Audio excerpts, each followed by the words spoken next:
പ്രിയപ്പെട്ടവരെ, ഇന്നേക്ക് ഏതാണ്ട് 6000 വർഷങ്ങൾക്ക് മുമ്പ് ഭൂമിയിൽ ദൈവം മനുഷ്യനെ സൃഷ്ടിച്ചു. എത്ര പേരെ സൃഷ്ടിച്ചു? ഒരേ ഒരു വ്യക്തിയെ.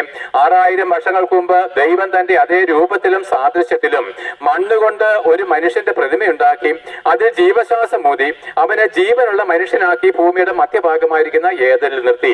നോക്ക്, പിന്നെ 6000 വർഷങ്ങൾക്ക് മുമ്പ് ഈ ഭൂമി ഒരു കരയും ഒരു സമുദ്രവുമായിരുന്നു.